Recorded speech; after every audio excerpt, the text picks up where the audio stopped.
오늘은 말씀드렸던 대로 제목은 그리스도의 나심과 요셉의 순종 이렇게 묶어서 오늘 강론을 시작하겠습니다. 마태복음 1장 지난주에 1장 했고 그 다음에 이제 주제가 바뀌면서 2장으로 넘어가야 되는데 마태복음 1장 18절부터 해서 2장 말까지 이어집니다. 장, 절, 구분. 성경에 장절 구분은 정확한 게 아니에요. 18절 이전에 예수 그리스도의 계보에 대해서 말했으면 그 다음에 끊어서 2장까지 붙여서 하든지 그래야 되는데 장절은 나중에 하면서 굉장히 보다 보면 어색한 게 많아요. 여기서도 지금 주제가 맞지 않습니다만 우리는 주제에 맞추기 위해서 1장 18절부터 이어나가서 2장까지로 하나를 보겠습니다. 우선 1장 18절부터 25절까지 제가 읽고 시작하겠습니다.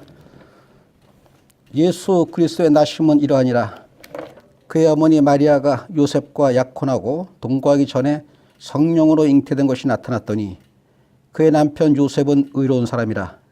그를 드러내지 아니하고 가만히 끊고자 하여 이 일을 생각할 때 주의 사자가 현몽하여 이르되 다윗의 자손 요셉아 내 아내 마리아 데려오기를 무수하지 말라. 그에게 잉태된 자는 성령으로 된 것이라. 아들을 낳으리니 이름을 예수로 하라. 이는 그가 자기 백성을 그들의 죄에서 구원할 자심이라. 아니라 이 모든 것이 된 것은 주께서 선지자로 하신 말씀을 이루려 하심이니 이르시되 보라 처녀가 잉태하여 아들을 낳을 것이요 그의 이름은 임마누엘이라 하리라 하셨으니 이를 번역한즉 하나님이 우리와 함께 하시다 함이라. 요셉이 잠에서 깨일어나 주의 사자의 분부대로 행하여 그의 아내를 데려왔으나 아들을 낳기까지 동침하니 아니하더니 나음에 이름을 예수라 하니라. 아멘.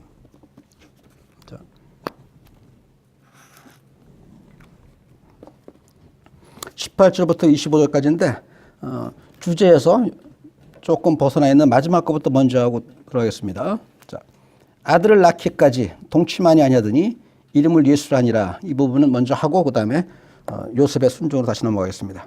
왜 이 부분을 먼저 하냐면 아들을 낳기까지 동침하지 아니하였다라는 말은 결국 마리아가 동정녀의 몸에서 예수를 낳았다는 얘기죠. 그러듯 아닙니까? 그리고 그 앞에 아들을 낳으리니 이름을 예수라 하라. 이는 그가 자기 백성을 그들의 죄에서 구원할 것임이라 하고 난 다음에 이 말씀이 이렇게 이 일이 된 것은 주께서 선지자가 하신 말씀을 그대로 이룬다.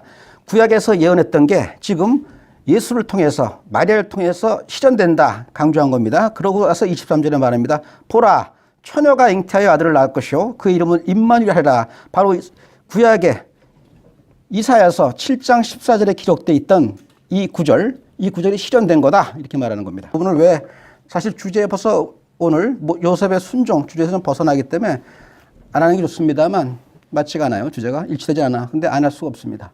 자, 우리는 지금까지 의심하지 않죠? 예수가 동정녀 마리아에서 낳았다는 거 의심하나요? 의심해요? 어때요? 동정녀 마리아에서 낳았다. 이 말을 의심합니까?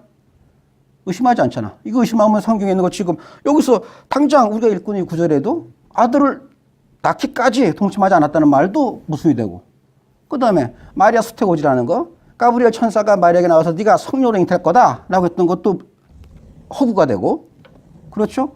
성경의 전반이 허구가 돼요.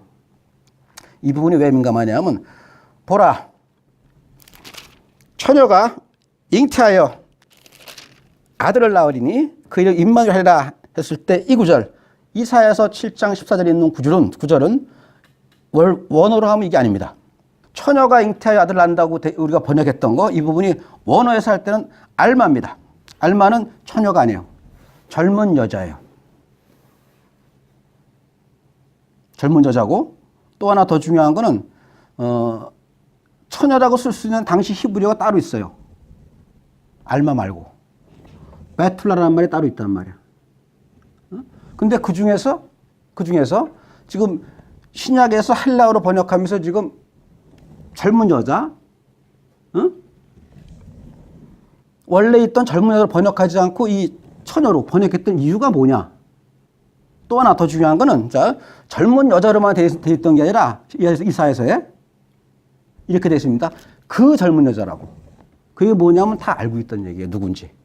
그래갖고 이게 한참 후에 그때 이사야서에 기록되고 700년 만에 나타난 이걸 말했던 거라 당시의 상황을 말했던 겁니다. 그때 어떤 젊은 여자가 애를 낳을 거고 그 여자가 낳는 게 징조가 된다. 이스라엘을 구원할 구원자가 된다. 이런 뜻이었어요. 그러다 보니까 그게 팩트입니다. 그건 분명히 합시다. 알마, 메툴라라고 쓸 때 알마라고 썼던 건 분명히 팩트예요. 따라서 어떻게 해석하냐면 이렇게 해석한다. 이 내용을 아는 분들은 그렇게 해요. 그렇게 봅니다. 분명히 젊은 여자라고 했을 때는 이제 젊은 여자가 실제로 그 임신해서 남자와 관계를 통해서 임신한 다음에 그 다음에 애를 낳는 거였지 지금 동정녀에서 난단 말이 아니었다. 따라서 이건 성경의 어떤 그 허구이며 따라서 동정녀 말에 난 게 아니다. 왜냐하면 지금 구약시대 말했던 그게 그 여자가 아니었으니까라고 말합니다. 거기에서 이제 문제가 있는 거예요. 거기에서. 만약에 금방 말씀드렸습니다만 만약에 그때 이사야에서 예언되어 있던 그게 실현됐는데 그때 그 여자가 실제로 임신해서 여자가 남자하고의 관계를 통해서 임신해서 낳은 거라면 안 맞지 않냐 그런다고. 따라 동정녀 아니라고 해석하는 거예요. 그런데 조금 전에 말씀드렸습니다만 만약에 동정녀 마리아가 아니라면 성경 자체가 다 허구가 돼버려요. 종교적인 전통까지 전부 부정하게 된다고. 그렇죠? 그래 민감하다는 거예요. 이 부분은 정확히 합시다. 정확히 하자는 건 다른 게 아니라 종교적인 어떤 해석이나 일반적인 타성적인 해석, 그 다음에 다른 사람들이 그렇게 알고 있는 걸 괜히 어떤 자극적인 걸 얘기해갖고 이게 혼돈을 주지 말자 하는 어떤 타협적 해석하지 말고 성경 그대로 있는 대로 가보자고요.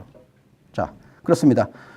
젊은 여자가 잉태의 아들을 낳을 것이다 라고 했던 그 말, 그게 지금 그 말을 인용해서 실현됐다고 말할 때 마태복음에 했을 때 이 말이 지금 잘 봐야죠. 마리아가 동정녀인 걸 부정한 건 다른 겁니다. 그때 젊은 여자가 잉태가 난다라고 했던 말은 그대로 말 그대로 젊은 여자 잉태해서 난다고 어떤 징조 그 낳은 아들이 이스라엘 구원자가 될 거다 했던 말에 그 징조로서 설명해 줬고 여기서 지금 받았을 때는 그죠? 여기서 받았을 때는 그 말에 그대로 문자적인 그대로 적용이 아니에요. 성경에는.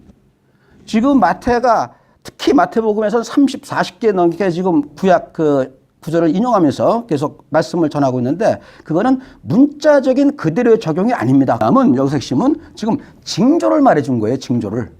그게 젊은 여자이든 동정녀이든 그게 중요한 게 아니란 겁니다.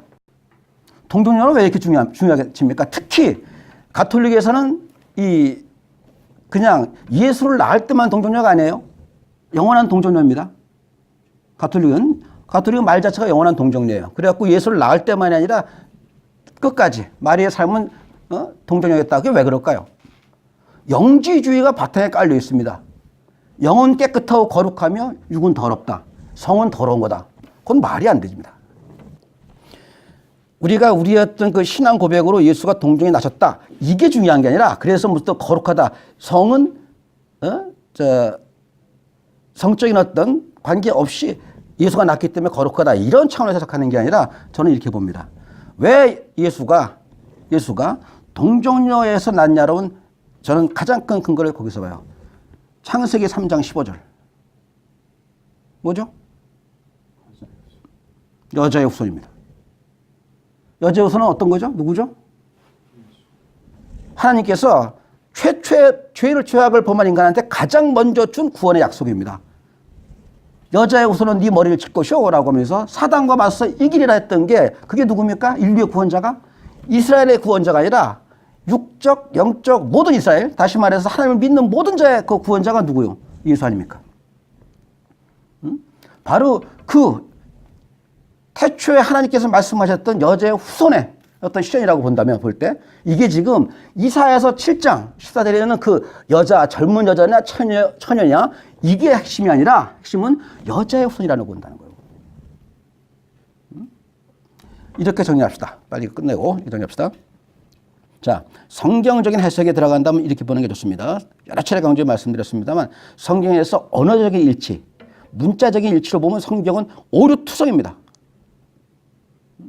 지금 그 메시지가 전하고자 하는 게 뭔지 핵심, 본질을 파악해 줘야 되는 거예요. 성경적 해석에 들어간다면 그래서 금방 말씀드린 대로 여자의 후손, 그 다음에 지금 마태복음 있는 대로 그가 아들을 낳기까지 동침하지 아니하였다라고 했던 거. 그 다음에 가브리엘 천사가 나타나서 마리아에게 네가 성령으로 잉태하여 낳을 것이다 했던 모든 성경 전체 기록된 모든 거. 그지? 그건 전부 다 부정하면서 그때 젊은 여자라는 거는 그때 처녀라는 건 젊은 여자다라는 건 맞춰갖고 해석한다는 게 오히려 그죠? 일방적인 해석이죠. 전부 다 종합 해석한다면 이렇게 봐야 됩니다. 이렇게 됩니다. 예수는 동정녀 마리아에게 나셨다. 마리아에게 나셨다. 그리고 가톨릭에서 말하는 것처럼 그러나 그 동정녀 마리아는 영원한 동정녀로서 어떤 성적인 인간의 어떤 육적인 성적 관계가 없었던 끝까지 동정한 영원한 동정 마리아였는가 했을 때 저는 그건 부정합니다. 자, 그 부분은 25절 우선 25절 봅시다. 아들을 낳기까지 동침하지 아니하더니 나음의 이름을 예수라더라. 아들을 낳기에 동침하지 않았다고 할 때 예수가 동정인 건 분명하죠. 그런데 이게 바로 저자의 글 쓴 아들을 낳기까지 하는 시점을 명시한 의도가 있잖아요. 이해하겠나요? 그냥 만약에 마리아가 영원한 동정이었다면 이렇게 쓸 필요가 없는 거 아닙니까? 그 마리아는 평생을 이렇게 했다라고 써나가야지 당연히 맞지? 여기서 아들을 낳기까지 동침하지 않았다라고 얘기했을 뿐만 아니라 자 찾을 건 없어요. 제가 읽기만 할게요. 마가복음 6장 3절에 보면 이런 구절이 있습니다. 예수를 두고 하는 겁니다. 사람들이 예수의 어떤 신성 이걸 부정하면서 나사렛 사람들이 말한 거예요. 이 사람이 예수가 마리아의 아들인 목수 아니냐? 야고보와 요셉과 유다와 시몬의 형제가 아니냐? 누구냐 하면 이 예수가 예수한테 많은 형제가 있지 않냐? 그 다음에 그 누이가 예수의 누이가 우리와 함께 여기 있지 않냐? 우리랑 결혼을 사귀고 있지 않냐? 그러면서 말하는 겁니다. 어떻게 예수가 지금 메시아가 될 수 있냐? 얘기하면서 형제가 있었고 누이가 있었고 저는 말한단 말이에요. 따라서 이것도 물론 가톨릭에서 모를 리가 없잖아요. 뭐라 그럽니까? cousin, 사촌이라고 말해요. 돌리는 겁니다.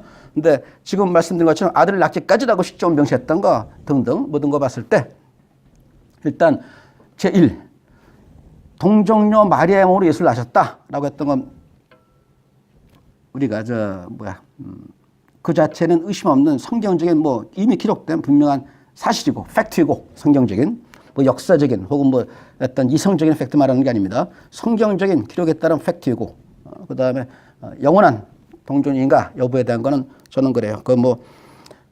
말 그대로 실제로 당시에 시몬의 예수의 형제가 야고보, 요셉, 유다, 시몬 형제가 아니냐라고 할 때 그때 실제로 사촌도 형제라고 부르긴 했어요.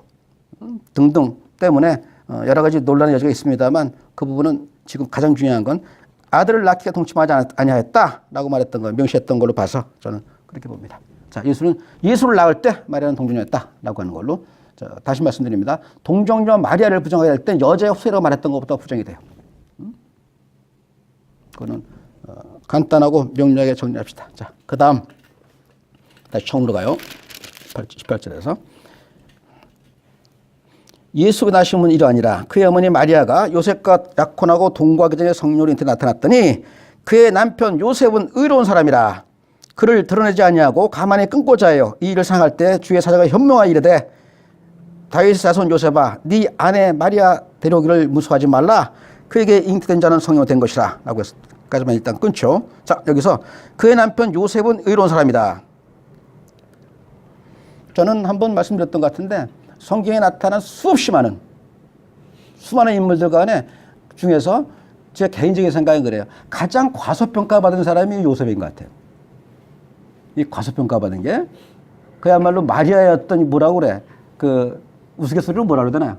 여자 뭐에 짓눌려가지고 남자가 완전히 저가 된 것처럼 보이는데 사실은 우리가 지금 특히 한국교회에서 바라보는 정도로 그건 다릅니다. 요셉은 성요셉이라고 할 때 그때는 물론 누굽니까? 구약시대 그 야곱의 아들 요셉도 말하지만 성요셉을 말하는 성요셉 성당도 있고 성요셉을 따르는 사람도 상당히 많습니다.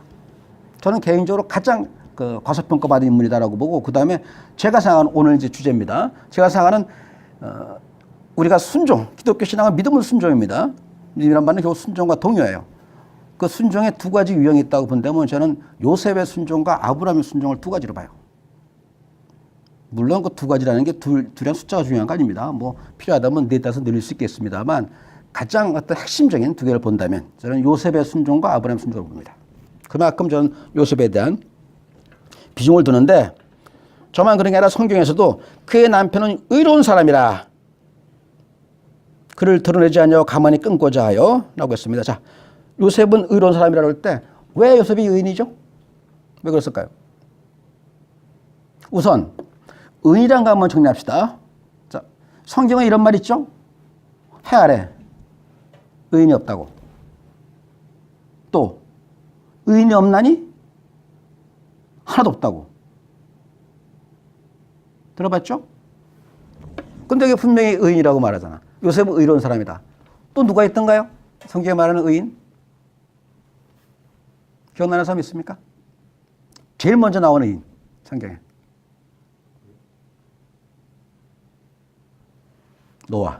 노아는 의인이라 명시합니다. 또 그 앞에 에녹, 노아. 그 다음에 또 누구 있죠? 가장 큰 시련을 받았다고 어제 잠깐 나왔던 사람. 욥은 동방의 의인이라. 또 그 다음에 세례 요한을 낳았던 사가랴와 엘리사벳. 그는 의인이라. 그들은 의인이라. 성경 분명히 의인이라고 나와요. 명시해요. 이렇게. 어떻게 봐야 되죠? 분명히 의인은 없나니 하나도 없다라고 말씀하셨는데 또 해 아래 의인이 없다는 건 인간 중에 의인이 없다라고 말씀하셨는데 그치? 응? 그러니까 우리도 그렇게 많이 말하잖아요. 완전한 의인은 예수밖에 더 있느냐? 많이 듣는 얘기 아닙니까? 우리도 잘못하고 그럴 때 누구 비판하면 그런 말 많이 하잖아요. 네가 네 자신을 봐라. 좀 우스갯소리로 그런 말 하잖아요. 너나 잘하세요. 들보 가득하면서 남 티끌 말하지 마세요. 그런 거 아닙니까? 근데 성경에 분명히 의인이 있단 말이야. 그럼 뭐 서로가 모순인가요? 이런 부분을 잘 정리하자고요. 성경 읽을 때. 이렇게 어떻게 보면 제 생각엔 참 대단하지 않은 문제인데 이런 것 때문에 신앙이 흔들리는 사람들이 굉장히 많더라고. 아까 그 말씀드렸던 마리아가 어떤 젊은 여자냐, 처녀냐, 이 부분 놓고 난 다음에 굉장히 흔들리는 사람들이 많더라니까. 근본적으로 성경 오류 아닙니까? 라고 하는데, 그래 자꾸만 제가 던지는 거예요. 그렇게 알고 있던 게, 문자적인 해석, 그 다음에 일방적인 하나만 바라보고 가면 성경에 굉장히 많은 어떤 그 오류처럼 느껴져요. 오류가 아니라. 그러니까 피하지 말고 들어가면 본질이 보입니다. 성경의 본질을 봐야죠. 자, 의인이 없나 하나도 없다고 말씀하실 때 의인과 여기서 말하는 의인은 다른 겁니다. 의인이 하나도 없다라고 말할 때 그때 그 문맥에서 저자가 말씀하신 의인은 뭐냐 하면 점 없고 흠 없이 아무런 죄가 없는 의인을 말한 겁니다. 누굽니까? 하나님의 아들이죠. 응? 아무도 없는 겁니다. 그 다음에 문맥에서 동방의 의인이라 요셉은 이런 사람이다 라고 할 때는 뭘까요? 어떤 의인일까요? 자, 여기서는 분명히 명시하지 않았습니다만 공통점이 아까 말했던 에녹. 잠깐 볼까요? 또 시간이 걸리나?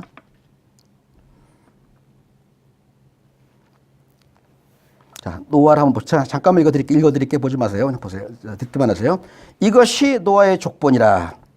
노아는 의인이요 당대의 완전한 자라. 그는 하나님과 함께 동행하였으며 지금 말하는 게 포인트입니다. 하나님과 동행하였으며 세 아들을 낳았으니 그 다음은 됐고. 자, 다시 합니다. 노아는 의인이요 당대의 완전한 자라. 그는 하나님과 동행하였다.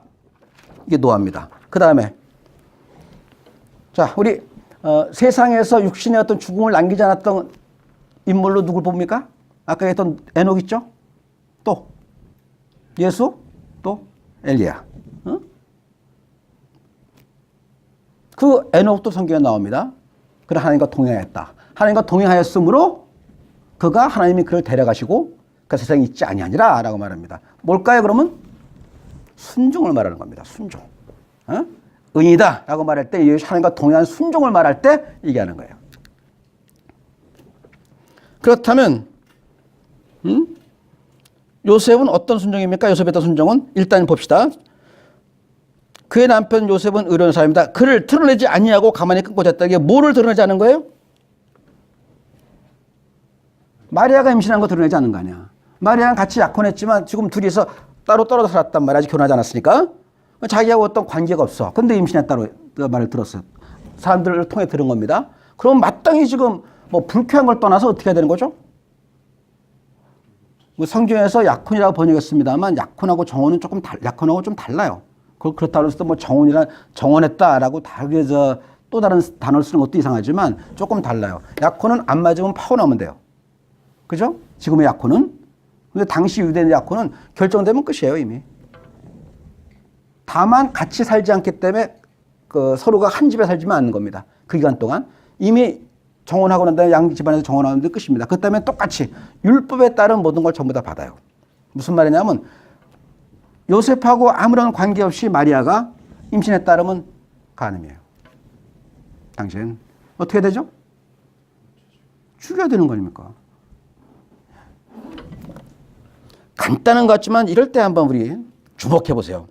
그의 남편 요셉은 의로운 사람이다 라고 할 때 그 앞에 있던 게 뭡니까?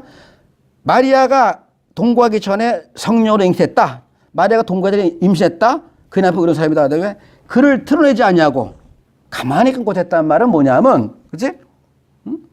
이걸 드러내 밝혀서 마리아에 대한 어떤 마리아를 죽게 만드는 율법에 따르게 하는 게 아니라 가만히 끊고 됐다는 게 왜 이게 의죠?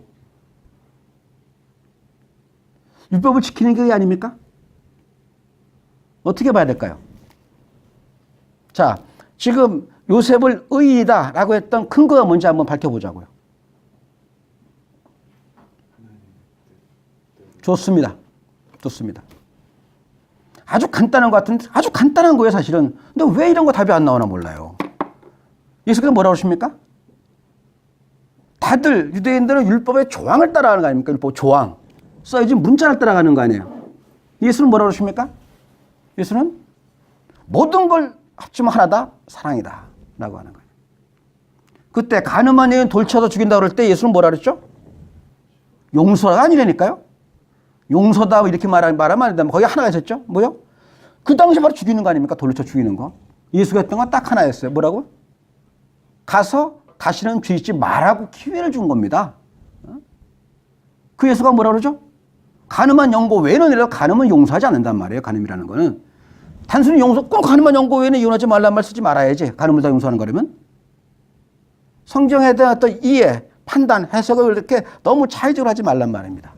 성경 앞뒤 전후관계, 그 다음에 성경 전체를 하나의 큰 문맥으로 보면서 해석하는 눈을 키워야 돼요. 바라볼 때는. 좋습니다. 지금 우리 형제 말씀하신 대로 의로운 사람이다라고 했던 건 다른 게 아니라 하나님 말씀 그대로 본질을 따라갑니다. 뭐 생명을 살린 거예요. 생명을. 글로 본 겁니다. 자, 그 다음에 이게 요셉의 의고 요셉의 의인도시 요셉의 순종인데 20절 읽으면서 다음 부분을 연결하겠습니다. 이 일을 생각할 때 이 부분이 요셉을 파악하기 가장 중요한 단어입니다. 주의 사자가 현몽하여 꿈에 나타나 이르되 다윗의 자손 요셉아 네 아내 마리아 되길 두려워하지 말라. 그에게 잉태는 성료된 것이다. 라고 하고 난 다음에 24절 봤습니다. 바로 24절에 요셉이 잠에서 깨어 일어나 주의 사자의 분부대로 그의 아들을 데려왔다. 이 부분이 왜 중요하다고 말씀드리냐면 20절에 주에서 현몽하여 이르되 그 다음에 요셉이 잠에서 깨어 일어나 마리아를 데려왔다. 이 부분이 왜 중요하냐면 요셉의 순종, 이 갖고 있는 특징입니다. 뭐죠? 한번 했던 건데요, 또. 저는 이 부분이 요즘 우리네 신앙을 돌이켜보면서 매우 중요하다고 봐요. 어떤 겁니까? 즉각 순종이에요. 현몽하이래 되는 말이 뭐예요? 현몽이라는 게. 꿈꾼 거죠? 꿈에 꾸고 꿈에서 말씀 듣고 깼단 말이야. 그리고 즉각 순종한다는 게 사실은 불가능한 겁니다. 당시에는. 왜요? 밤에는 안 되는 거예요. 움직일 수가 아무것도 없고 우리가 지금 생각하는 지금이 아니잖아요. 그때는. 아무런 조용도 없거니와 그 다음에 마리아 데리러 멀리 가고 그 다음에 봅시다. 이게 왜 중요하냐면 2장이에요. 2장 13절 제가 읽을게요. 그들이 떠난 후에 지금 현몽하여 이르되 바로 잠에서 깨어나서 마리아를 데려왔습니다. 두 번째는 2장 13절. 그들이 떠난 후에 주의 사자가 요셉에게 현몽하여 이르되 헤롯이 아기를 찾아 죽이자니 일어나 아기와 그의 어머니를 데리고 애굽으로 피하여 내가 너에게 이르기까지 있으라 하니 요셉이 일어나서 밤에 아기와 그의 어머니를 데리고 애굽으로 떠나가. 두 번째입니다. 현몽, 꿈에 깨서 밤에 또 떠났다. 저자가 계속 강조하고 있죠. 현몽했다? 그리고 뭘 강조해요? 밤에. 밤에. 이게 똑같은 요셉 하나 얘기하면서 4번이 반복됩니다. 4번이. 이런 부분들이 주목돼 줘야 돼요. 이러면서 저자가 알고 썼던 모르고 썼던 간에 저자가 강조하는 메시지가 들어가는 겁니다. 성경 저자가 하나님 뜻에 가장 가깝다는 건 당연한 거 아닙니까? 왜냐하면 성경은 당연히 성령의 어떤 깨우침 때문에 썼지 자기 어떤 자유로 쓴 거 아닐 테니까. 자, 지금 그 애굽이란 멀리 피할 때 그것도 밤에 떠나서 바로 갑니다. 가장 생명을 건 거예요, 밤에. 우리 잘 알고 있죠? 여리고성 가다가 강도 만나 거반 죽게 되었다는 게 밤에 다닐 때는 그야말로 생명을 건 모험인 겁니다. 그리고 가족을 데리고 떠난다는 건. 2장 19절 또 나옵니다. 헤롯이 죽은 후에 주의 사자가 애굽에서 요셉에게 현명하여 이르되 일어나 아기와 그의 어머니를 데리고 이스라엘 땅으로 가라. 아기의 목숨을 찾던 자들이 죽었느니라 하시니 요셉이 일어나. 똑같이 반복돼요. 현몽하여 꿈에 나타나면 바로 일어나. 즉각 순종이 왜 중요합니까? 왜 중요하죠? 우리 많이 듣는 얘기 아니에요? 무슨 말 하다 보면 기도해 보고요. 그렇죠? 많이 듣잖아. 그럼 맞는 말인 것 같지 않습니까? 뭐 기도해 보고 정하는 게 옳은 거 아닙니까? 요셉은 지금 요셉이 현몽했을 때, 꿈꿨을 때 그 꿈이 한번 질문 던질게요. 이게 성령인지 하나님의 사자인지 아닌지 어떻게 합니까? 성경에 기록되지 않았지만 이 부분이 중요한 거예요. 예를 들면은 이게 하나님의 사자가 아니라 악령이 유혹하려고 꿈을 줄 수 있는 거 아닙니까? 그런데 즉각순종, 생명을 바치면 즉각순종한다 할 때는 뭐냐면 이게 하나님의 사자라고 분명한 확신이 있어야 되는 거예요. 그러니까 요셉은 지금 의인이라고 말했을 때 이 요셉은 우리가 생각했던 단순히 꿈 꿨으니까 따라한 게 아니라 이게 하나님의 음성이다, 이게 하나님이라고 확신을 했던 믿음이 있었던 거예요, 이미. 요셉한테는. 그렇다면 지금 오늘날 이 시점에서 우리가 꿈 꿉니까? 꿈을 꿔서 하나님 뜻을 압니까? 그래 본 적 있습니까, 여러분? 꿈 꿔서? 전 이런 경험이 있어요. 뭐 꿈 꿔서 뭐 맞는 경우도 있지만 정말 한번 이런 경우가 있었습니다. 무슨 일 때문에 재판을 받는데 꿈에 저게 나와요? 판결문이. 꿈에. 그래갖고 쭉 읽어나가는데 내가 바란 그대로야. 아무 걱정 않고 다음날 재판했습니다. 완전히 반대했어요. 꿈에. 아니 그게 하필이면 뭐하러 굳이 그냥 꿈으로 좋게 결과 나오면 되는 거지. 판결문까지 아주 한 번 판결문 보지도 못한 나한테 이거까지 또 이건 뭐지?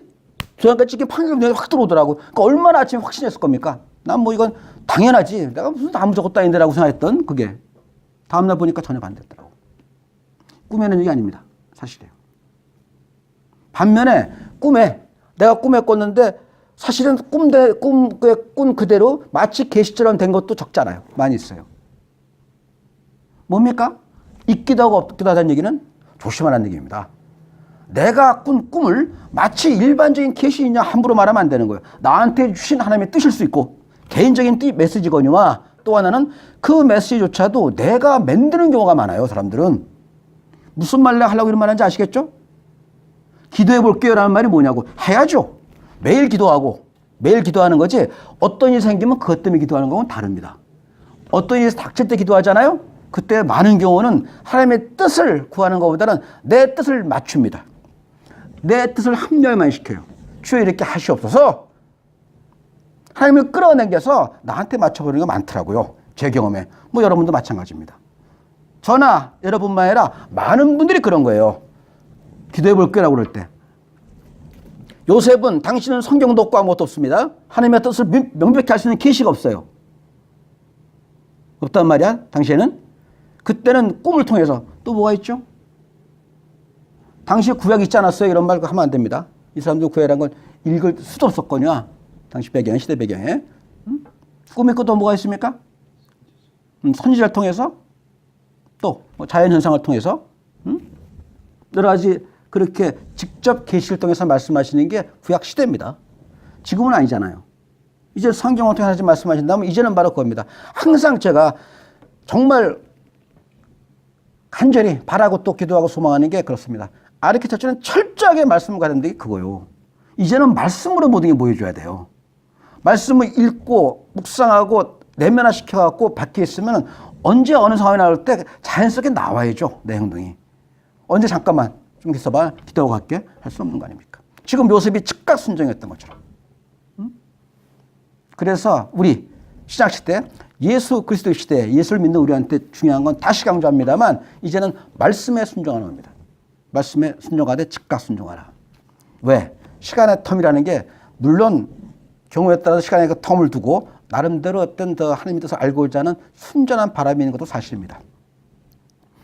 그런데 상당히 많은 경우에 그 텀, 그 간격 사이에 자기 생각이 많이 들어가요. 자기가 바라는 바를 오히려 하나님을 끌어내려서 내 바라는 바를 거기 맞춰가는. 다시 말해서 하나님을 따르는 내가 아니라 나를 위한 하나님을 끌어내리는 자기도 모르는 사이에 하나님이 도구가 되는. 자, 이 요셉의 순종에서 핵심은 말씀드렸습니다. 지금 요셉이 의인이라고 말씀하셨던 건 그건 요셉의 순종이었는데 그 순종은 즉각 순종했다. 즉각 순종이라는 건 꿈에 현몽에 이를 때 바로 생명을 아끼지 않냐고 어떤 위험을 아끼지 않냐고 즉각 순종하는 요셉의 순종에는 온전한 순종에 유형했다라고. 그다음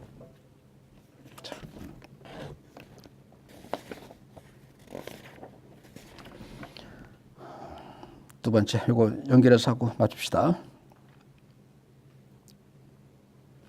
창세기를 보세요. 창세기 22장. 이거 잠깐 보셔야 되겠어. 창세기 22장입니다.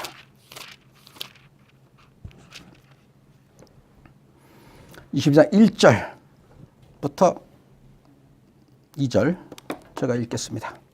이 부분은 금방 제가 말씀드렸던 순종의 두 가지 유형, 온전한 순종의 두 가지 유형을 본다라고 할 때 제가 금방 했던 요셉의 순종을 통해서 즉각적인 순종하라. 그것이 온전한 순종이다. 왜냐하면 순종하지 않고 따르고 어떤 시간의 간격, 공배 사이에 내 생각이 많이, 내 욕망과 내 변명과 어떤 자기 보호가 많이 끼면서 하나님과 나의 온전한 순종을 가로막는 경우가 많더라 했던 거 말씀드렸던 거고. 자, 아브라함 순종은 뭔지 말씀드릴게요.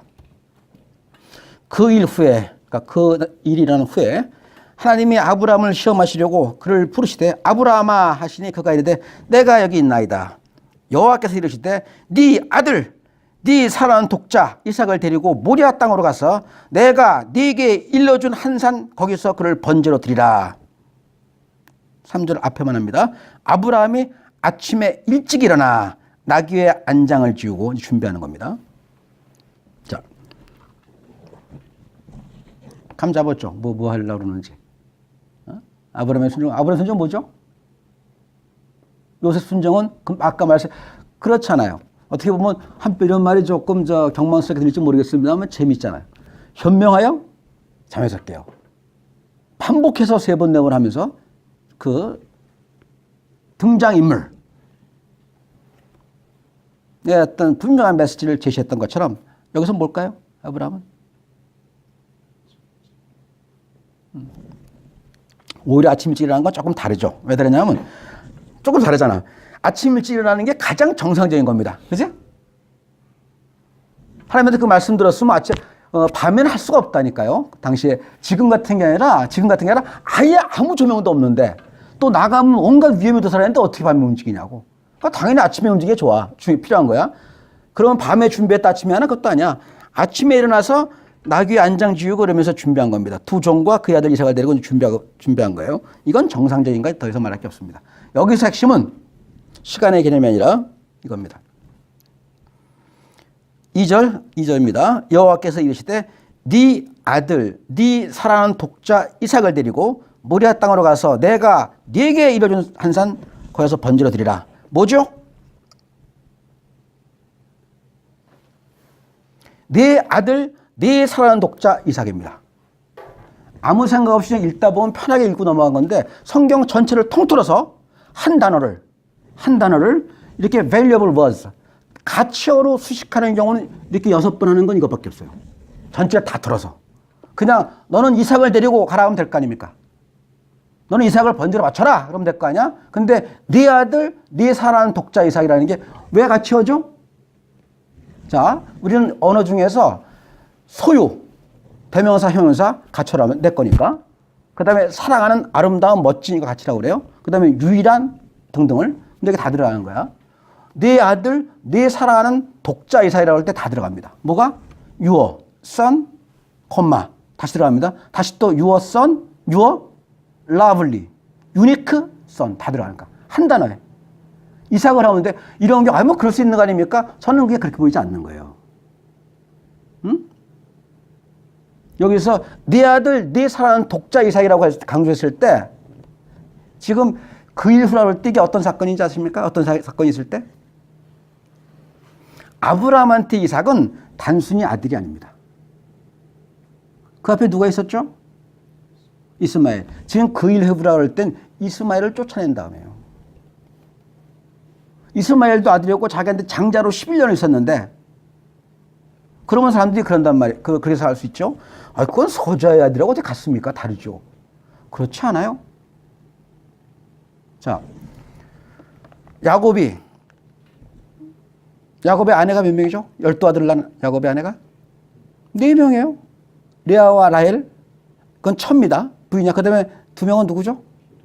그래, 레아의 종 비라, 그 다음에 라헬의 종 여종, 그 난개 12명 다 합쳐서 그 12명 전부 다 이스라엘 12지파입니다. 그리고 보다 분명히 말하면 이스마엘이 장자요. 당시 관습이나 모든 거 볼 때 저는 성경에 명시되어 있고 분명한 하나님의 뜻이기 때문에 이삭을 쫓아가는 그 계보를 따릅니다만 저도 당시의 관습이나 전통이나 법으로 볼 때는 이스마엘이 장자입니다. 쿠란에서는 이슬람은 지금도 그럽니다. 아까 얘기했던 모리아산에 갔던 게 이삭이 아니라 이스마엘이라고 그래요. 또 이스마엘에 뻗어나가는 족속 아니야? 그지? 그렇게 말한다고. 제가 그걸 따른다는 게 아니라 당시 우리가 사는 서자 이렇게 보는 거하고 다르다는 개념 말씀드린 거예요. 그런데 그 이스마엘을 11년 동안 키웠던 그 이스마엘을 어떻게 보냅니까? 단지 이삭하고 싸웠다는, 이삭을 놀렸다는 거 하나로 쫓아내버립니다. 그 일 후에 바로 이어지는 거예요. 그 일을 하면서 지금 너는 네 사랑하는 독자 이삭을 번제로 바치란 말이 뭡니까? 각을 쳐서 태워 죽이라는 얘기입니다. 흔적도 없이 없어버리라는 얘기예요. 가능합니까? 어떤 분이 그러더라고요. 신앙이 정말 좋은 분이에요. 정말 좋은 분이에요. 뭐 우리가 그 신앙의 어떤 거 하나하나 말하면 그럴 수 있을까 싶을 정도로 정말 좋은 분인데 그분이 그래요. 다른 건 다 하지만 이거 못합니다. 하나님 하려면 저 죽으라면 죽겠어요. 자기가 죽으라면 재산과 모든 거 다 버려도 버릴 수 있어요. 아들을 죽인다는 건 좀 못합니다. 권사님이었는데 그분만이 아니라 많은 분들이 그렇거니와 외부에서 이 여호와 신앙, 유일신 기독교 신앙, 그 다음에 야훼 신앙 이쪽에 대해서 잔인한 신이라고 말하는 게 바로 이겁니다. 응? 잔인한 신이다 라고 말하는 게 뭐냐면 전쟁일 때 뭐라 그래? 전쟁할 땐 호흡 있는 것마다 모두 다 멸살을 하라고. 전쟁의 신. 그 다음에 자식을 죽이는 신 아니냐 이렇게 말하는 겁니다. 그 정도로 아주 무서운 이 상황이에요. 근데 어땠습니까? 아브라함은 아침에 일찍 일어나 나귀 안장을 지우고 지금 두 종과 그의 아들 이삭을 데리고 번제에 쓸 나무를 쪼개가지고 떠나 하나님이 자기의 일러주신 그곳으로 가더라. 순종이죠? 뭡니까? 금방 말씀드린 네 아들 네 사랑하는 독자라고 강조해서 이 성경 저자가 기록했고 그 다음에 했던 건 뭘까요? 요셉의 두드러졌던 특징이 즉각적인 순종이었다면 어떤 간적 틈이 없이 바로 주여 따르겠나이다 라고 했던 순종이라면 아브라함은 뭘까요? 나한테 가장 소중한 겁니다. The utmost 가장 소중한 거를 누구에게? For 하나님에게 His highest 가장 위대하신 하나님에게 가장 소중한 걸 바칩니다. 이 뜻입니다. 가장 소중한 게 뭐죠? 우상 아닙니까? 그래서 이게 지금 사실은 아브라함의 특별한 경우라서 예수께서 말씀하신 거예요. 너희는 하나님과 재물을 동시에 섬기지 못한다라고 말씀하신 게. 그때 재물은 돈만을 말하는 게 아닙니다. 세상에 모두 가장 큰 가치, 자기의 우상을 말하는 겁니다. 만약에 하나님이 나한테 넌 네 아들을 갖다 바쳐라 하면 저 어떡할까요? 어떡할까요? 아마 사정할 겁니다. 주님 차라리 저 죽이세요. 그럼에도 불구하고 내가 말하는 건 네가 아니라 네 아들 바치라고 그러신다면 제가 따를지 안 따를지 솔직히 말해서 모르겠습니다. 다만 하나님의 뜻이 분명한 건 압니다. 그분은 자식을 죽이기 위한 게 아닙니다. 여기서 그러셨잖아. 여기서도. 자, 22장 1절. 하나님이 아브라함을 시험하시려고, 여기서 시험은 고통 주겠다는 게 아닙니다. 테스트입니다. 말 그대로. 알아보기 위해서. 그 다음에 자, 12절 4절에 이르되 그에게 손대지 마라. 그에게 아무 손대지 말라고 말씀하신 다음에 아브라함이 눈을 들어 살펴본 즉 한 순양이 걸려 있는데 뿔이 스필에 걸리는 자라. 아브라함이 가서 순양을 가져다가 아들을 대신하여 번제를 드렸더라. 여호와 이래. 그렇죠? 미리 준비하신 하나님. 여기서 왜 지금 저거 한 겁니까? 아들을 바치라고 그런 거예요? 이스마엘 버리고 다 버리고 하는 그 본 다음에 하나님은 지금 이삭에게서 뭘 봤습니까? 아브라함이 우상을 본 거예요. 아브라함이 누굽니까? 믿음의 조상 아닙니까? 다른 사람이 아닌 믿음의 조상한테는 이런 무거운 책임이 따르는 겁니다. 정말 반성해야 돼요, 우리. 저도 여러분들뿐 아니라 특히 정말로 반성해야 됩니다. 특히 큰 교회 목사라는 분들, 이분들. 아까 잠깐 형제님 말씀드렸지만 그래요. 자, 이거 맞출게요. 잠깐 말씀드렸지만 그래요.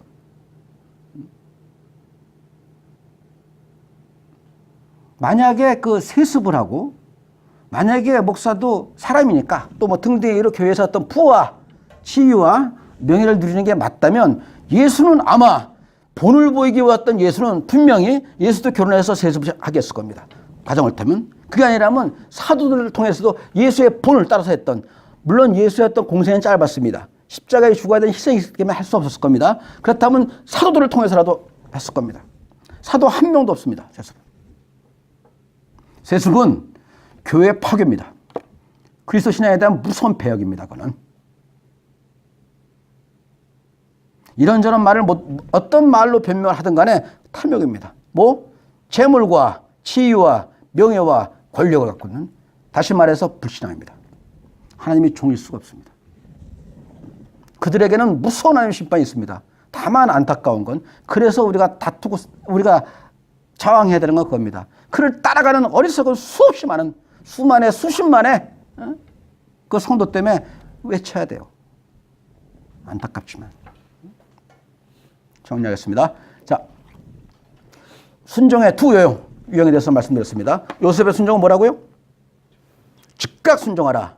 다음, 아브라함의 순종은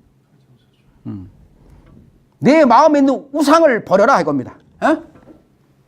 그게 자식이든 돈이든 명예이든 심지어 너의 탐욕이든. 우리가 미처 깨닫지 못하는 뭐가 있는 줄 알아요? 쾌락.